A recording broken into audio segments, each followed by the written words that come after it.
Hello दोस्तों। Rule number 3 vowel ए को पढ़ने का रूल नंबर 3 फर्स्ट और सेकंड बताया था। जैसे कि दो कॉन्सोनेंट के बीच ए आए तो ए का उच्चारण यानी कि प्रोनाउंसिएशन ए होता है।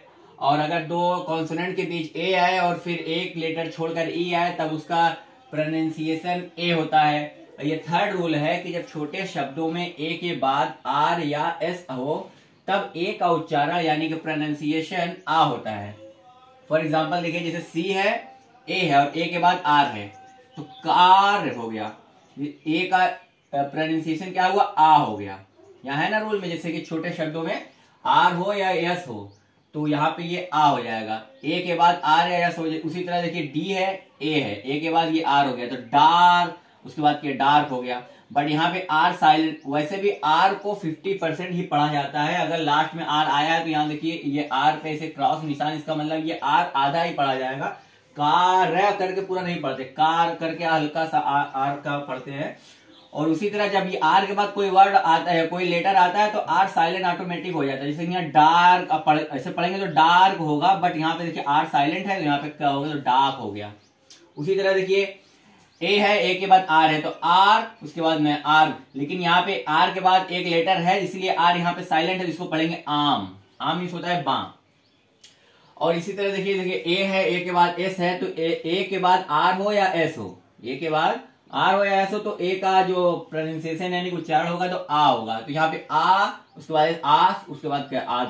और यहाँ पे जो क्रॉस का निशान लगता है इसका मतलब क को पूरा क आस क नहीं पढ़ते, इसको पढ़ते हैं आस, यानी कि क को आधा पढ़ते हैं।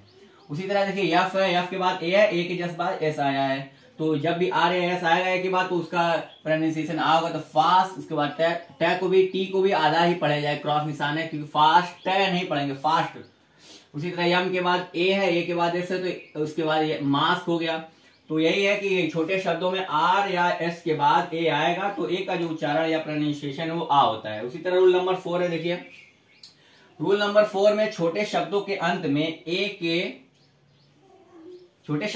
ए के बाद आर और ई आए, छोटे शब्दों में ए के बाद आर और ई आए तब ए का उच्चारण यानी प्रोनाउंसिएशन ए आ होता है। छोटे जैसे देखिए एच है, एच के बाद ए आया है, ए के बाद आर और ई आया है अंत में तो इसका उच्चारण क्या हो गया यानी कि प्रोनाउंसिएशन क्या होगा? हे, यानी कि एच का है होगा, फिर ए और ए तो हे और अ हो गया, हे अ। और यहाँ पे आर है, लास्ट में आर का आधा आएगा तो उसी तरह ये हेयर हो गया तो पी, ए आया, ए के बाद आर और ई आया तो हो गया पे अ।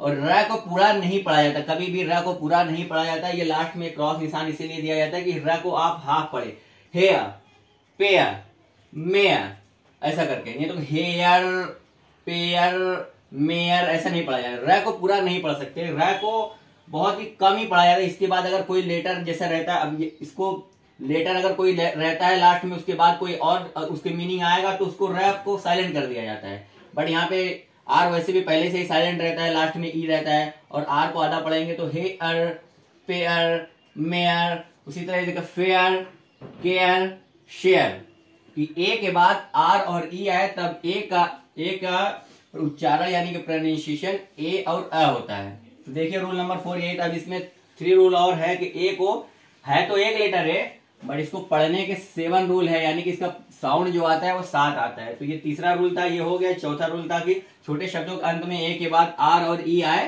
तब ए का उच्चारण यानी कि प्रोनाउंसिएशन ए होता है, जैसे hair, pair, mayor, fair, care और शेयर। चलिए, थैंक यू।